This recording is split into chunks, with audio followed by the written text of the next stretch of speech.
Hi everybody, this is Boogess Reviews, and today I'm going to be doing a review on the new Trick or Treat Studios Scream Greats Jeepers Creepers the Creeper figure. So before we take a look at the Creeper, let's go ahead and take a look at the accessories that he comes with. So first up, he comes with his hat, and this stays on his head really well and looks really cool. I also love all of the sculpt detail to it. You get a bunch of really cool textures here, and it looks like it's cast in black and has all of this brown painted over top of it. So that looks really nice. And finally he comes with his axe, and this looks really good. I love the little sculpted details you get, like the little scratches on the blade there. It's painted in gray and has a dry brushing of silver over top of that.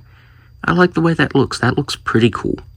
So now, let's go ahead and take a look at his head sculpt. So taking a look at this head sculpt, I think Trick or Treat Studios did an amazing job at sculpting this. This looks really awesome. His head is cast in this gray color and has this greenish color painted over top of it. You can see all of the textures there. You get some reddish paint there around his eyes. I will say I wish his eyes were kind of centered, or maybe it's his left one that's throwing it off. His left one is kind of pointed this way instead of being centered. But other than that, it looks really cool. All of the individual teeth that are sculpted and painted on there looks really good. They even textured the lips right there. So yeah, this head sculpt looks very awesome, and one thing that I really love is instead of sculpted hair, they gave him real hair, and I think that looks really good. I think that looks way better than sculpted hair would have been. Kind of reminds me of when McFarlane would use real hair on figures. That looks really awesome. The sculpted detail to the tattered shirt looks really good. I don't quite remember it being so glossy though.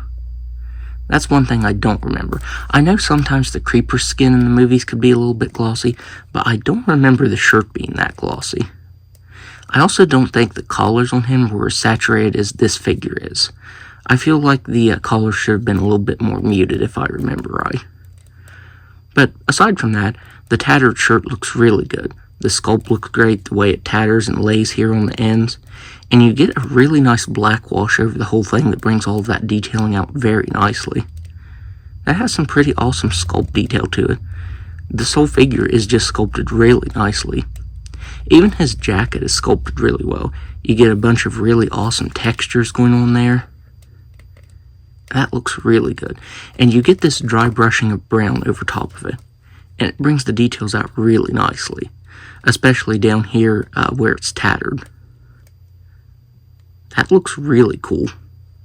You get some more really cool details on the hands right there, like the veins going up his hand, and then the textures. Just like with his head, his hand is cast in gray, and then has this greenish color painted over top of that. I will say, I wish they would have painted around right here, because you can see that showing through his shirt. So I wish they would have at least painted that to match up with the jacket here. From the right side, it's not quite as bad. But on the left side, you can see a lot of that showing through there. You also get some really awesome sculpt detail to the pants. I feel like the wrinkles on this kind of look realistic. They just did a really good job of sculpting that, and you get some really cool textures and a dry brushing of... can't tell what color that is. Maybe it's like a brownish color. And that brings all the detailing, especially here on the wrinkles, out very nicely. I think that looks really good. You can see some holes in the pants right here, and I'm pretty sure you should see his skin tone underneath that.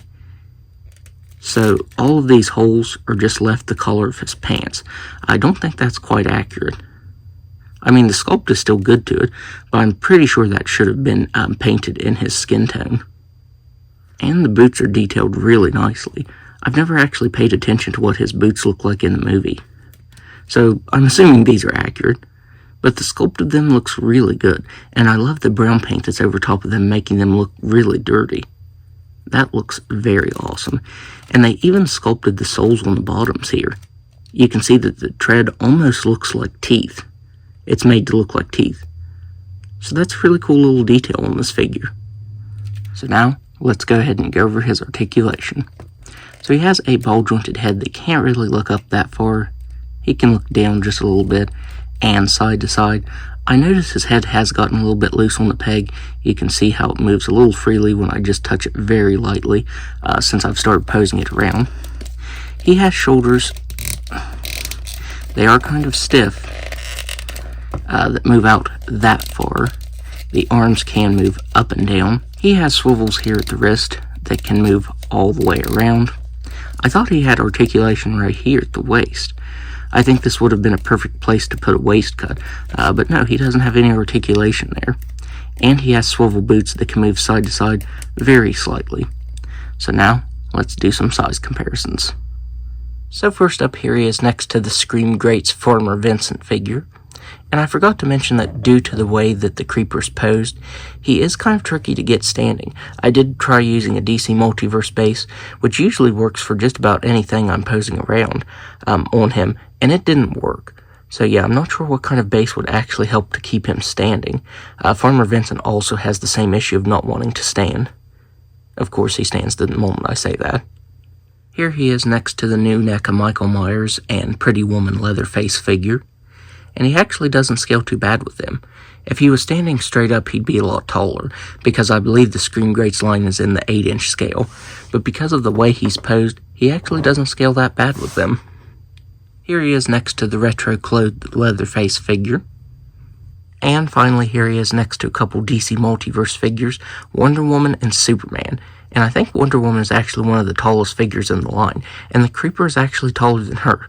So I found a figure that's actually taller than standard McFarlane figures.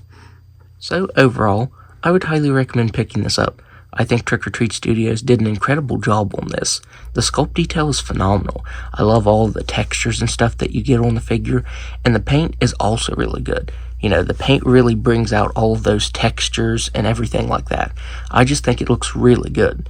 And I especially love how they used real hair on this figure. I'm sure it's synthetic hair, but you know what I mean. It just looks really good. It looks so much better than if they would have just sculpted the hair on. That looks very awesome. The only downside to this figure is he is kind of pre-posed, and he does want to fall over because of the way he's posed.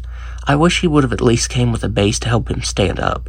As you can see, for the last part of this review, I had to lean him against my review station because he kept falling over and knocking everything over. So my only real complaint with this figure is he is really difficult to stand because of the way he's posed. Other than that, though, I think Trick or Treat Studios did an amazing job on this. So yeah, definitely pick it up if you can find it. So, that's my review. If you like this review, be sure to hit the like button and subscribe to my channel. Thanks for watching.